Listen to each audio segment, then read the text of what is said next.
Welcome into episode 296 of the Skate Podcast. I am Brian DeFelice, joined by Bridget Brew and Scott McLaughlin. The Bruins had a impressive win over the Nashville Predators last night down in Nashville, a shutout for Ullmark. Nashville's been one of, if not the hottest team in the National Hockey League the last month plus. Bridget and Scott, opening shifts from last night's game and the last handful of days regarding the Bruins.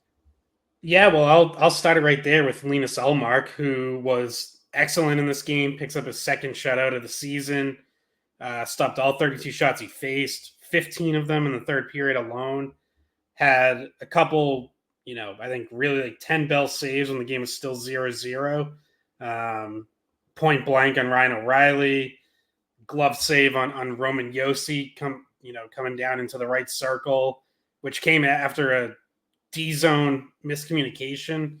I think mostly between McAvoy and Lindholm, looked like the Bruins were supposed to have a set play off a face-off, and someone missed the assignment and ended up being a turnover. So, kind of bailed them out a couple times, and then gets an assist on what ends up being the winning goal. Bruins are shorthanded, and he plays the puck behind the net and goes hard and high off the glass out to Martian in the neutral zone. And that ends up leading to Charlie Coyle's shorthanded breakaway goal. So continues what's been a really strong stretch for Ullmark since the trade deadline, since he reportedly used his no trade clause to block a move. He is 4-2-0 with a .950 save percentage. And, I think just continues to strengthen his case to be the number one starter. And, all season long, Swayman had like the better season long numbers, even if Ullmark was starting to play a little better recently. Their season long numbers now are like exactly identical. They both have a .916 save percentage for the season. Swayman 2.56 goals against average, Ullmark 2.57. So Swayman doesn't even have that season long edge now. They've really evened out because Ullmark's just been better for basically a full month now. Yeah, I want to definitely get more into that because he's been playing lights out. Really, I've been impressed with how he's played recently, and using the trade deadline as like a definitive marker is, I think, pretty accurate to when he really started to turn it on. So, but my opening shift has to do with something negative, unfortunately, and we don't know the extent of it currently, but Justin Brazeau gets hurt in the first period against Nashville. It looks like he takes a hit somewhere in his arm. It's hard to tell whether it's wrist, shoulder, whatever, but it was an upper body injury. He leaves the game. He had only played 345, and he goes down the tunnel, doesn't come back. Kind of seemed like he knew right away that it was going to take more than just like shaking it off on the bench. Like he went right down the tunnel, and like we said, he did not come back. And as of this morning, which is Wednesday morning, we don't have an update yet. So I don't know when the earliest update would be on that. Well, the next media availability won't be until Thursday after morning skate. Yeah, more than likely that's the next time we're going to hear about it. So, but something that relates to it as well is, though Brazeau, we're not sure if he's going to need to miss some time. Patrick Maroon is trending in the right direction, and he has last week when the Bruins were in Florida, he was skating on his own back in Boston, and now he took the road trip to Nashville, so he'll remain on the road trip. I know they said his target date to return was something like only 3 games left in the regular season, which would actually put that over a week out still. But he's practicing now. He took morning skate in Nashville, and he could be someone that could come into the lineup and fill in a bottom 6 role, maybe in the next week or two. Yeah, unfortunate news regarding Brazeau. Hopefully it's not a long-term thing because he's been playing well and I think has brought an element of size and physicality, not so much physicality, but just physicality in the sense of just being strong on the puck and protecting the puck and going to the tough areas that this Bruins team needed. My opening shift is we're getting closer and closer to the end of the regular season now, and there's still what seems to be 4 or 5 teams the Bruins could probably play in the first round, depending on how the standings shake out in these final games. And while I believe it shouldn't matter who you play at any point, like it's all about how you're playing. You really shouldn't be looking at the standings saying we want to play this team or that team, because you're already giving some sort of mental advantage or disadvantage. It just shouldn't happen, right? Focus on yourself. But as spectators, it's fun to look at. And right now, the Bruins have 4 points on the Florida Panthers in the Atlantic Division, same games played. So right now, the Bruins would be the division winners and would be locked into a matchup against the Tampa Bay Lightning as we speak right now. Now, you look closely at the conference standings, and the Bruins, while having played an extra game, are only 1 point behind the Rangers for the conference. And if that were the case, and because Tampa is not going to lose that second wildcard spot to the team behind them, the Bruins could also play Philadelphia or maybe Washington. We don't know. But let's just keep it to what we do know, and that is that the Bruins or the Islanders or the Red Wings or the Penguins are back in it now. Like whole crazy race. I know. No one wants that last spot. I was gonna say, what the hell? Like the Penguins, all of a sudden they're like, "Hey, we're back. Here we are." And they haven't even been that hot. They're like 5-3-2 in their last 10, and they've made up ground because everyone else sucks. All those teams. Well, you just said it, Scott. All those teams you just rattled off: the Islanders, the Flyers, like all these teams, like they're doing the Red Wings. They're doing everything they can to not make the playoffs. Like they're all in their last 10 games. Every one of those teams has like a significant losing record. I think if Pete Blackburn had a funny tweet, I think it was last night, Tuesday night. He was like, if you put all those teams in a room with one knife and told them only one could escape, they would all just take turns stabbing themselves. Yeah. Wow, that is a morbid analogy, Pete. What the hell? Well, before we started recording, my opening shift was basically going to be like, would you rather be, as a fan, would you rather be second and play the Leafs in the 2-3 matchup, or win the division and take Tampa on, who's in the wild card 1 spot? And then as the podcast started going, and I was looking at the standings more and more, and I was like, oh, you know what? That opening shift is kind of invalid because there's a shit ton of options. But to be fair to my original opinion, like based on the current standings right now, the Bruins are playing Tampa, and if they were in Florida's position to be playing the Leafs. So I guess just like my question to Bruins fans, because it's tough when you open up to all those bottom teams, but as it pertains to the Leafs and the Lightning, 2 divisional opponents, both with playoff history against the Bruins, 2 of the more likely opponents. Bruins fans listening, like who would you rather face? I think clearly the Bruins play much better against Toronto. It just they've won, I think, 6 or 7 games in a row against them. I think they have a good record against Tampa too in the last handful of years as well. But you have Vasilevsky, you have the leading scorer in the NHL in Kucherov, you have points, Stamkos, Hedman. As long as they have those guys in a championship pedigree to their names, it's tough for me to sit here and rather play Tampa Bay over Toronto, despite them having Austin Matthews. Yeah, I think I would rather play Toronto. It's close. I don't think either one would be easy by any means, and I could definitely see the Bruins losing to either team. I also can see them beating either team. Like I think they would just be really good series. So to kind of your original point, like what you really want to do is get that top spot and get any one of those other teams, but that you need the Rangers to slip up a little in order for that to happen, and they might not. So it is only 1 point though. Yeah, but Rangers have the game in hand too, as Brian mentioned. Yeah.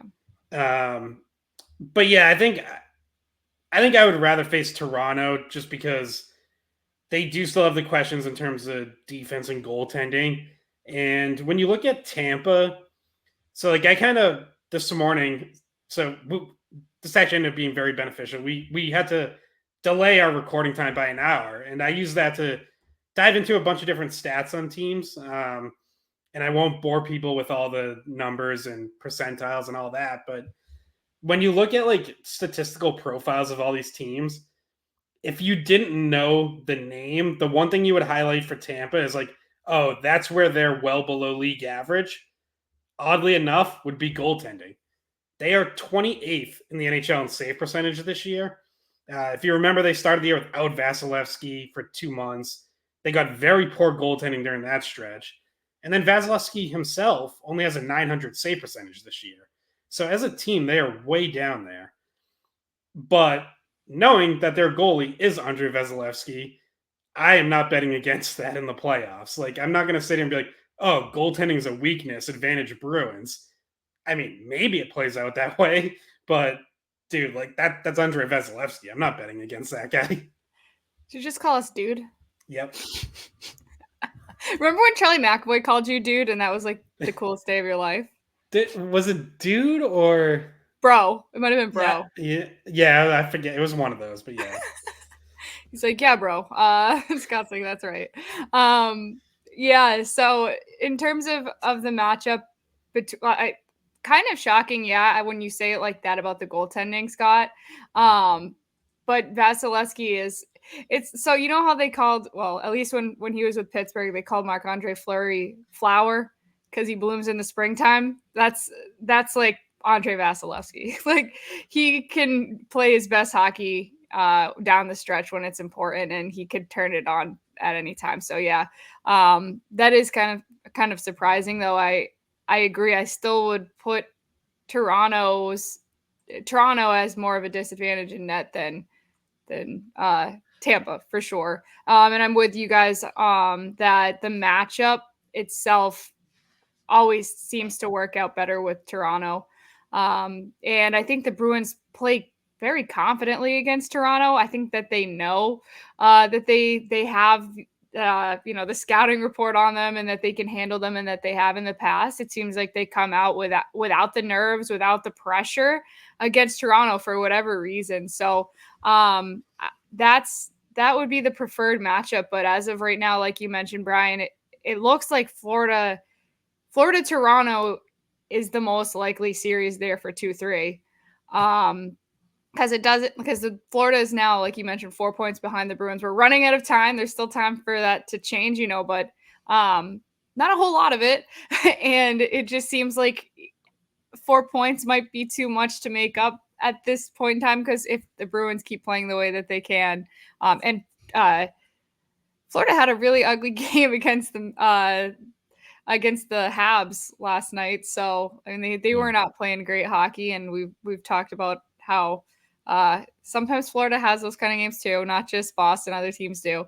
But yeah, I think Tampa presents a harder matchup because of the guys like Kucherov and Point and Vasilevsky and Stamkos and same names it's been for a while, really. Yeah, I mean, you can, before every playoff series, you have analysts kind of do the check the box per category, who has the advantage. If the Bruins were to play Toronto, which, as you've said, Bridget, it's looking like it's going to be Florida versus Toronto, but if the Bruins were to play Toronto, you would give the Bruins the edge on defense, goaltending, and honestly, up front, aside from if you canceled out Matthews and Pastrnak, right, Toronto would still be deeper up front. So you give the Leafs the edge up front. But if you were to do that with Tampa Bay, you can make an argument that Tampa would have all the boxes checked, right? Offense, goaltending, and as long as Victor Hedman is still there, it's like, I know Sergachev's out, but the Bruins would probably get that edge. But you can make an argument that Tampa could have all three of those boxes and the experience box. So yeah, it's looking more and more like, as we talk about this, it's looking more and more like it's Tampa or one of those wild card teams. So yeah, if you're the Bruins, again, as I said off the top, you don't want to play that game of like, you don't want to lose a game in the standings because you want to play a wild card 2 team.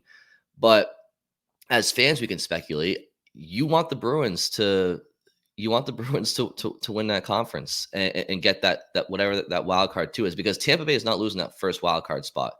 So by winning the conference is how you avoid Tampa Bay. Now, maybe you draw a spooky matchup like Scott doesn't like the Islanders.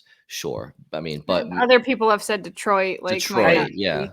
I like the Islanders a little more this year because they their defensive identity is gone. Like, that's been a bad defensive team. So that they still have Sorokin, but I wouldn't be as worried as I've been in the past. But if you're playing, in the same breath, if you're sitting there saying like, and the Bruins shouldn't do this because this is how they can get into trouble. But as a fan, if you avoid Tampa Bay, you'll be like, oh, thank God, yeah, I'll take the Islanders or Detroit or Philly or Washington for sure. Right, and like there is still that then there's like that risk of a letdown almost, right? Like you would hope this wouldn't seep into any player's head, but do any of them, like, in the back of their mind feel like, all right, cool, we got the easier matchup, and then you get punched in the mouth game one. So there's not really any such thing as an easy series in the Stanley Cup playoffs, no. But certainly if you just look at the teams, the rosters, strengths and weaknesses, you would take any of those teams over Tampa. But, as I said, like, Sorokin could get hot. Charlie Lindgren's been hot for the Capitals. Detroit has matched up well with you. They've played you tough, even though they've struggled quite a bit in the second half. Philly, I think, is a team that works hard. Like, I don't think they're as talented as top teams, but I'm never going to expect a John Tortorella team to roll over. So, well, they have been recently. That could be a nightmare of a series. They have been recently. He's had some dynamite press conferences the last. Well, yeah, that's true. But your point's valid, though. You're right about that for sure. So, but yeah. So again, we have some time here to really break down the playoff matchups, but we get even closer and closer. But let's jump back to the Brazeau injury, because and what that means to the Bruins if he's out long term. And it's just interesting. I think the fact that we're having a conversation like how do the Bruins replace Brazeau's presence in the lineup speaks volumes to just how well he's played, because not many people really knew who he was until a month and a half, 2 months ago. So A, it speaks volumes to him, but B, if he is out long term, yeah, Patrick Maroon is a big body and has experience, so maybe that's a natural thing. But it's definitely a blow to the Bruins. Brazeau has been a very welcome addition. I think it's a blow to the power play, which already wasn't performing. Well, the top unit already wasn't performing. It was the bottom unit that was the second unit, and Brazeau was a big piece of that second unit success. So if you lose him, you're losing a weapon that has emerged on your power play at the wrong time. Really, this is the time where they should be starting to click, I guess. We'd even talked about maybe putting Brazeau on the top power play unit because it worked net front on the second unit. So, hey, maybe try it on the first unit. We didn't see that happen, but I think it could have been an option for them. For me, it's unfortunate for Brazeau if he has to miss time here at the end of the season and he's played so well, and then you kind of see someone like Pat Maroon come in and swoop up a spot from someone who is deserving of a spot, and maybe that makes Brazeau the easy guy to replace at some point. I don't like that. I don't think that should happen. But the timing of the injury definitely does not help him in terms of the way that it could work out with someone coming in and filling a spot. And if Maroon does well, it's just an unfortunate timed thing. And it was one of those injuries as well where you see it and you're like, oh, it just looks like a normal hit, right? But clearly something was wrong immediately. So those are the ones that you ask yourself, was there like a pre-existing issue he had with that arm, or why was it so bad when it looked like a regular hit at first, and then you even on the replay slowed down, like you can see the contact with the arm, but it doesn't look particularly like it bends the wrong way or anything like that.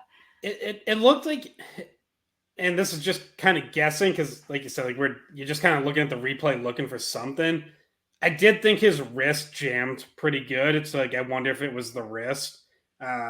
It kind of bent back quite a bit. So if it is that, it could have been any, like it could have been elbow jamming, could have been shoulder. Like we're just guessing, but whatever it is, like you hope it was just a sprain or, hyperextension and not a break, obviously, because then that becomes a longer term injury. Yeah, it's easy to say like, oh, well, good thing Maroon's going to be back soon. He brings some of the same elements in terms of, getting to the net front, the offensive zone and holding onto pucks down low and all that. And that's true, but there's no rule that says you can't have two forwards like that in your bottom six. Like, Yeah.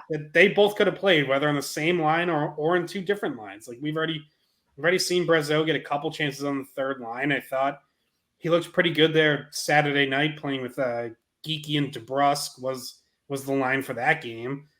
Maroon could have gotten a chance on the third line. So there were options, and we've talked about how, there's a clear opening on that third line because James Van Riemsdyk has not yet been able to win it back. We saw him get back into the lineup on Tuesday, and I thought made a couple good plays, was slightly more noticeable than he's been in recent games, but it's not like he set the world on fire. Like I wouldn't say it was a great game. I'd say it was maybe a step in the right direction for him. I think that's the right way to put it. Yeah. Yeah. I think that's the right way to look at it. Because he was not super noticeable, but he also made like some minor plays and it looked better. He was battling. Like he helped win a couple battles in the corner and on the forecheck. So like at least that's something. At least it's a start. Yeah, I also think there was one play where he back checked pretty hard on one of Nashville's forwards. I think it was, is there a Sherwood or something like that on Nashville? For Sherwood. Yeah. Sherwood. So and actually he back checked hard and finished him into the boards and then gave him an extra shove while he was down. And I actually think that there's some history there because either Van Riemsdyk was mic'd up or I think he was mic'd up for behind the B when they played Nashville earlier in the year in Boston, and he was going at it with that Sherwood guy chirping. So I don't know if he was feeling extra motivated because he saw who had the puck, or if maybe it was a culmination of things. As it pertains to Brazeau and Maroon, what Scott said is absolutely true. Like I wanted a world with both of them in there, and hopefully that's still the case. We don't know, and it's not wise to speculate. My gut instinct when you see a hit that doesn't have a ton of contact, like Bridget mentioned, and it's two big bodies. The way you kind of think to yourself, okay, sometimes those are the more dangerous hits where you can't notice something. And when Scott mentions the wrist, that's kind of where, without any knowledge, that's where my mind jumped to, just kind of because if it's a shoulder thing, yeah, sometimes the shoulder hangs. It just looked like he was gripping something when he was heading off the ice. But it's, like I said, no speculation here. Hopefully he's back and it's not too long. And as it pertains to Pat Maroon, I also watched something this past week from earlier this year. The Minnesota Wild had a original production that they have called Becoming Wild or something like that. And it basically it's like a half-hour show following one of their players around the rink and in their personal lives. And they had an episode regarding Pat Maroon, but it was back during like the summer. So a lot of the time they were following him was during his off-season training and stuff like that. And it's ironic because last year Jack Edwards makes the comment about Pat Maroon and the pizza and stuff like that. And it's actually Maroon has actually like taken a lot of pride in having a more healthy professional lifestyle the last couple of years, and especially training to go to Minnesota. So the reason I bring this up is like he might be a little bit lighter on his feet as a player than Bruins fans might remember. Like I think it's something that he's actively worked on, is trimming down, similar to Justin Brazeau and the article that you wrote, Scott, for the website. Like players like they take accountability sometimes, and just like Justin Brazeau cut down when he was told to get in better shape, more or less, if he wanted a chance to play in the pros. Pat Maroon, a guy who's won 3 Stanley Cups, also has taken a similar approach, and I think it's worth mentioning while he's about to come back to the lineup. Well, and especially for a guy like Maroon as he gets older, like he might have been able to carry more weight, more mass at a younger age, but as you get older, and like you already see, like he had a back injury this year, he had to have back surgery mid-season. It's harder to carry that weight and like still be a professional athlete. So like that is a credit to him. Obviously, it's something he recognized, and I'm sure has continued to work on throughout this rehab.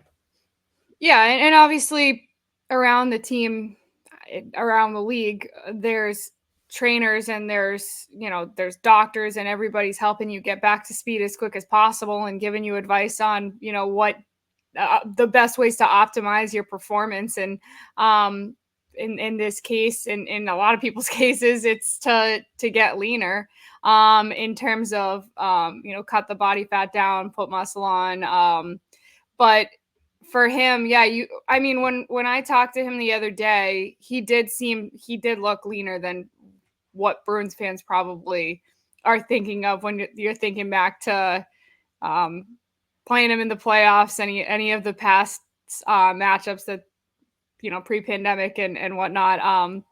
But yeah, I'm curious about if the pizza thing will come up when Maroon comes back. So they're kind of just waiting on it. Obviously, I'm glad that you brought that up, Brian, that they actually showed Maroon's like process of being healthy, and not really being what Jack characterized him as. And it's funny because we actually had a episode pretty much dedicated to the Maroon Edwards stuff last year, just because it was a sport, a story in the sport. And and I think it even crossed over to people being like, was this bullying? Like, it crossed outside of hockey too. Like, is this bullying? Is this like, the comment didn't even it's even when Jack said that, I was like, he's not that. He doesn't even look like he's like that big, that fat of a guy. He's a professional. He's like a big dude. He's a big dude, professional athlete, won 3 cups. Like he's not. He doesn't even appear to be. So I thought the comment in the first place was kind of like random, but there's a couple sports where you can probably be a little on the fat side and get away. If you're there's some fat pitchers in baseball, or even designated hitters. Offensive, defensive linemen in the NFL. But yeah, like NHL, you can't really do it in the NHL. Yeah. No, there's so few out of shape people in the NHL. Like, I'm pretty sure Marchand made a joke the other day that he hasn't had like a carb in like 5 years or so. I don't know. It was like he doesn't eat macaroni because he doesn't eat carbs, and then he lifts his shirt up and shows his 6-pack. It's like that's what all hockey players like look like and do. Like they're not eating pizzas just randomly for fun. They're paying close attention to.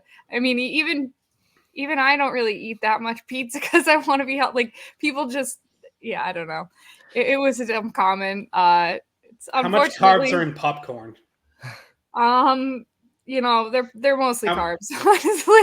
So I'm probably not doing great then. No, probably not. I mean, the Bruins have pasta in them every day, so there's some carbs right there. But yeah, Bridget, to your point, Jack's definitely going to have some sort of elephant in the room addressing. Like he'll probably say something premeditated that's funny or goofy, kind of like addressing how the irony in the situation, right? Yeah. I think they've already buried it behind the scenes, but yes, obviously, whatever Jack says on air will be interesting to see too. Exactly. There was a game last night. Bruins win 3-0. Part of that is Linus Ullmark's shutout. Charlie Coyle breaks the ice with 6.5 minutes to go. Shorthanded goal. Nice pass by Marchand to get it to Coyle, but Coyle jumps into the play and really nice finish. Goes forehand, backhand, but like the quick. I'm sorry, other way around. Backhand, forehand, where he just kind of like chips it top shelf. Really finesse plays. Really nice finish. I think he tied his career high in points with that goal potentially. And then Pavel Zacha scores on a play from Pastrnak-Zacha-Heinen back to Zacha. So it's a game where Ullmark gets a shutout, but it's also a game where the two guys that heading into the playoffs that were asked to elevate their roles this year, could they do it? Charlie Coyle and Pavel Zacha, they have done that this year, and last night was the latest example. Yeah, Brian, you're right about the points thing. 56 points ties a career high from one of the seasons he had with the Wild. back in 2017.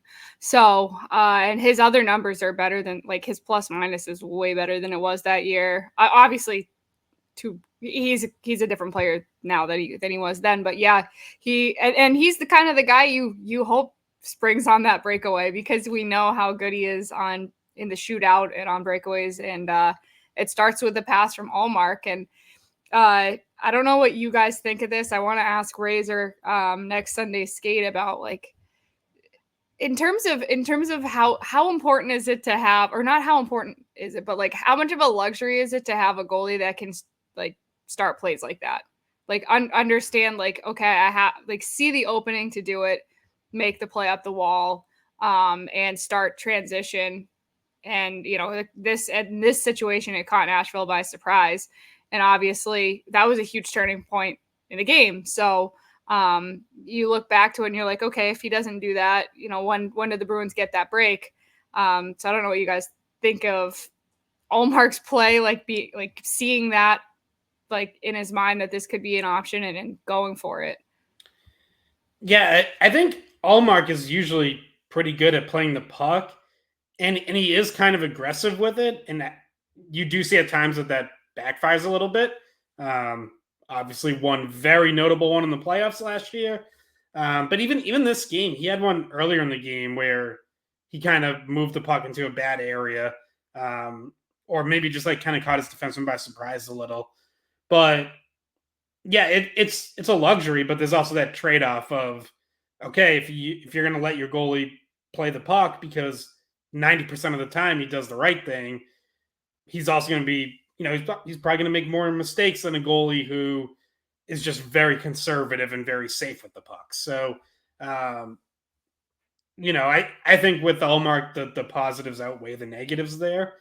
Yeah, I think I obviously, notwithstanding that one awful goal that happened because he came behind the net to play the puck, and we all know the rest is history. But like, other than that, he seems to make more good plays than bad plays when he comes out and he's aggressive with the puck. Right? Or do you guys disagree? Yeah, no, I think so. Yeah, that's basically what I was trying to say. Yeah, on the center, since you guys touched on Coyle, I'll touch on Zacha, who just continues to roll. 17 points in his last 14 games.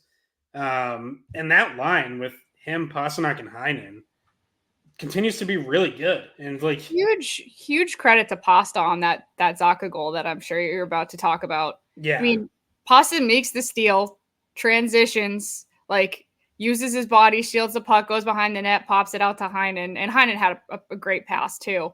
But that was the whole line had at least one nice play involved in that scoring chance. And Pasta, I thought, was doing all those things that people probably that don't really pay that close attention realize, like, okay, yeah, he's not just a pure goal scorer. He sets up that entire chance by making a steal and doing the right thing in possessing the puck into the zone, drawing defenders. Yeah, tough night for the Pastrnak shouldn't be on the ice when they're protecting a lead crew, because Pastrnak makes the play to extend it to 2-0, and then scores the empty netter to make it 3-0. By the way, when he's been on the ice against an empty net this year, Bruins now have 7 goals and have only given up 1. So he has not been the issue in those blown leads in 6-on-5 situations.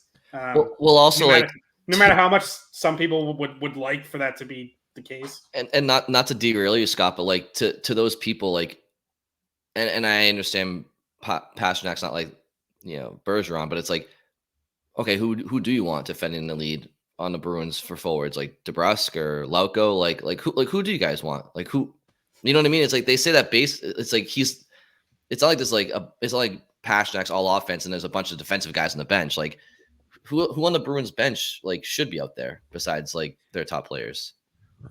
Yeah, it's like we've talked about it almost every time it's happened, how they sit back too much. Like, they get too conservative. They spend too much time in their own zone.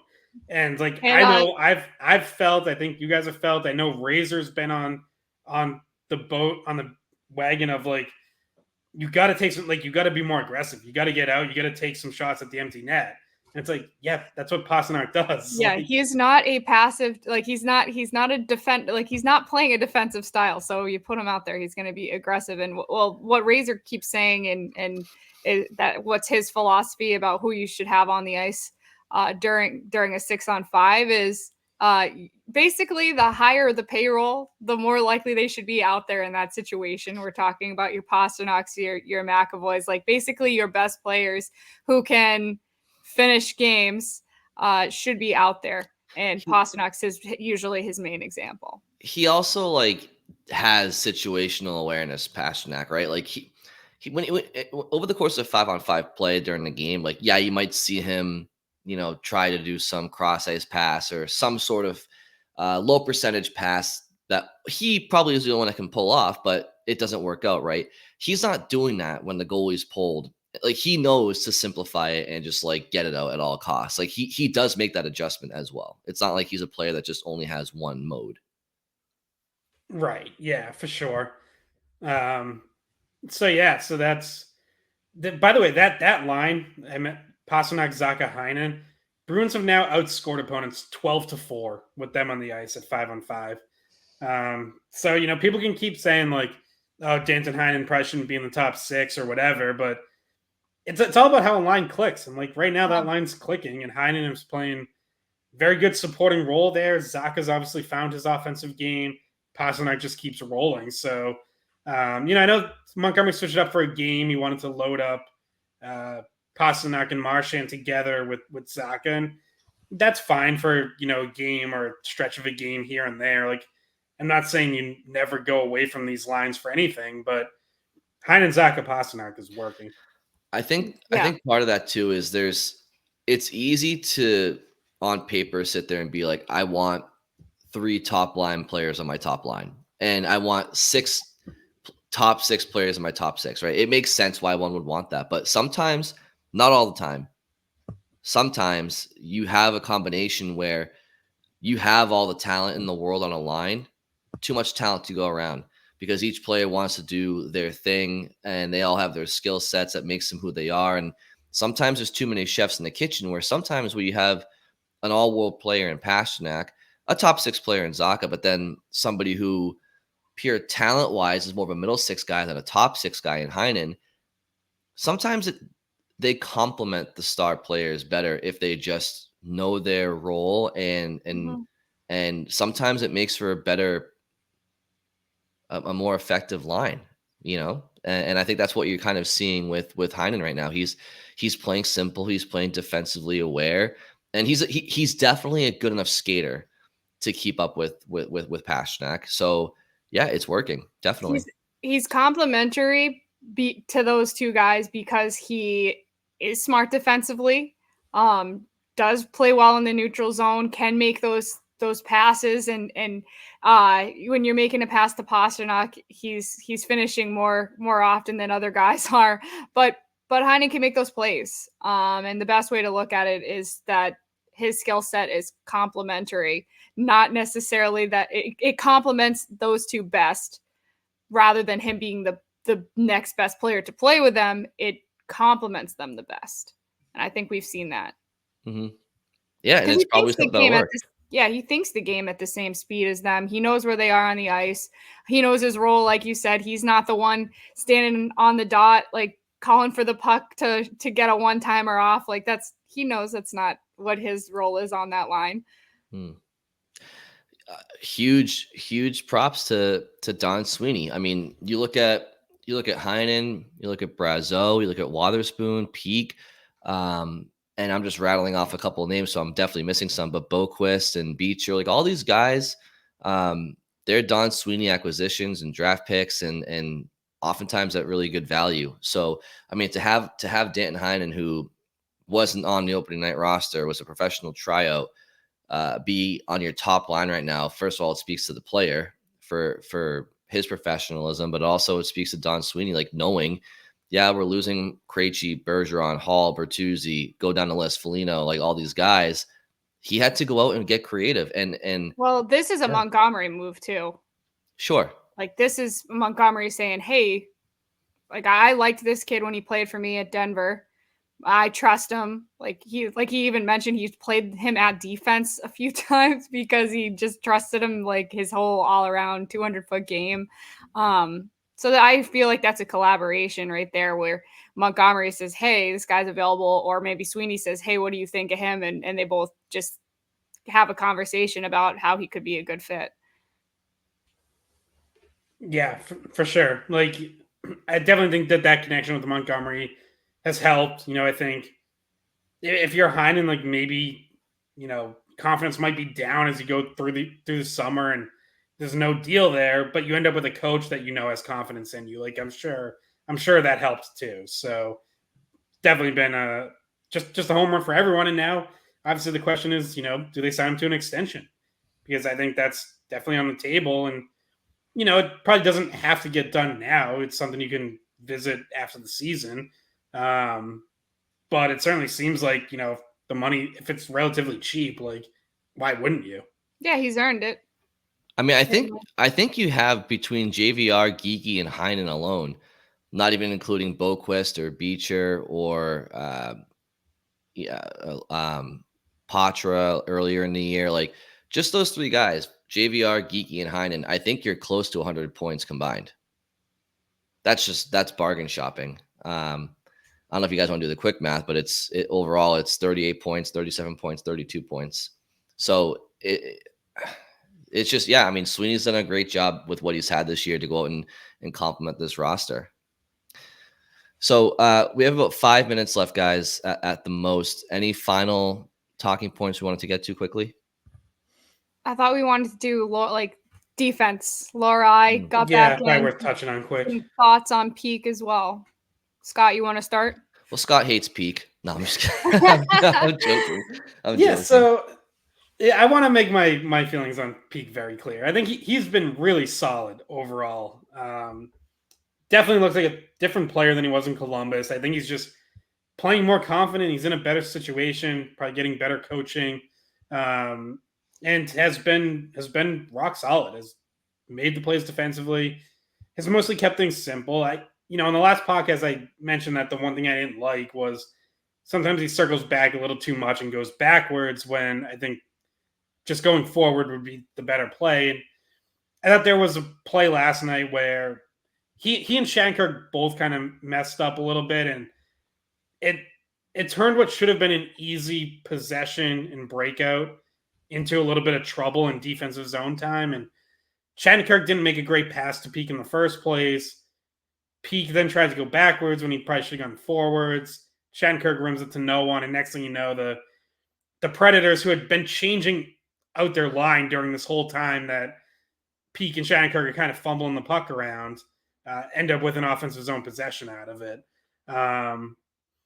But again, like that's one thing I'm talking about that I don't like that he does. Everything else I've liked so far. So overall, definitely a positive. And I do think he's playing himself into the playoff lineup. Like they want to keep him in the lineup and keep giving him games to get him, as far up to speed as possible and get him as many games in their system as possible. But within him getting experience, I also think he's just earning a spot. And, I find it interesting that they've now gone back to this Shattenkirk on the left side with him a couple times. I feel like that was something that like Montgomery might have just wanted to experiment with and maybe didn't even think was going to go that well. And, it actually went better than expected at first. So why not give it more time? I also feel like I don't read too much into Wotherspoon sitting a little bit more recently, only because I think Montgomery probably feels pretty confident in what he has there. Like I think he knows exactly what Wotherspoon is, and I think that's an easy switch to make at any point to put him back with Peeke on that third pairing. So if you're less sure of some other stuff, it at least until we get to like those last couple of games, it makes sense to look at the other stuff. For me, like the Shattenkirk being able to play his offside, like we hadn't seen it up until that point playing over only a few games ago. And then you're right, it did work out a little bit better than people probably expected it to. But for Peeke, now we're starting to see his minutes go up, and this wasn't his highest time on ice. He had that was it last game? He played 21 minutes, but he played over 19 minutes against Nashville. He was the third leading time on ice guy for Bruins D behind McAvoy and Lindholm. So, I mean, he had slightly more time than Carlo. So you're starting to see him handle the bigger minutes, and I think look comfortable doing so. And I think he's been a good addition, because we talked about how he's pretty little risk. Scott has an issue maybe with the contract. Maybe Columbus overpaid for him, he thinks, but listen, if he plays like this, he's worth the contract. Absolutely. My only point was you needed to get him to a good spot, because he wasn't in one when he came over. No, but as of right now, it looks like a contract that you're not like, oh crap, like what are we doing with this? And he's definitely outperforming what he did in Columbus for, I'm sure, a lot of reasons. He wasn't getting a lot of playing time at all. Like, he was scratched, and he's already seen himself get, he's not the guy that's coming out of the lineup most nights. It's Wotherspoon or Lohrei or Shattenkirk. So he's more comfortable with his position in Boston. And if he keeps doing what he's doing, like, he has no reason to worry about coming out of the lineup, I don't think, because he's valuable, and he's been a valuable penalty killer, not just 5-on-5. Yeah, I think obviously McAvoy, Lindholm, Carlo, they have it's all about roles, right? McAvoy and Lindholm, those are your top horses. Carlo's not going anywhere. He's your third defenseman. And then Peeke, I think, while he's not a top four guy, his role is secure too. I think for his role, you have McAvoy, Carlo, Lindholm, Peeke, and then those four are in there, right? And then you're gonna have a battle between Lohrei and Grizzly, Wotherspoon and Shattenkirk on a game-to-game basis throughout the playoffs, getting into the lineup depending on how the team's playing and what the team's looking for. So yeah, Scott's concern about the bad contract exists if he didn't rectify his game, and Boston is like rehab for a lot of NHL players. Sometimes when they aren't playing well and where they previously are, they come to Boston and it gets their game back in track, and that's been the case with Peeke so far. So we've hit our limit today, guys. So I think if there's anything else, we can probably wrap it up. I will just quickly plug, Brian, you mentioned it earlier, but on weei.com, extended feature on Justin Brazeau and his long journey to the NHL. Talked to his junior coach, Stan Butler. Talked to Ryan Mougenel, Providence Bruins coach. I promised there was no jinx. Like, they're very bad timing for him to get injured in the very next game after I dropped that story. But if people want to check that out, I would be very happy about that. Definitely worth the read. Shameless plug. We like a good shameless plug. Very, very, very strong read, and a very very impressive story. Very impressive. It's not often you see somebody in their mid-20s finally break in. He had to overcome a lot. So definitely great job on that, Scott. So thank you all for listening, and we will talk to you on Friday. Hey guys, thanks for watching this Skate Podcast. If you want to see more of our videos, visit our playlist. Not in front of a screen? You can listen to us on Spotify, Apple Podcasts, or wherever you get your podcasts. Don't forget to follow us on social media. And if you enjoyed this video, please don't forget to give us a thumbs up, subscribe to our channel, and leave a comment.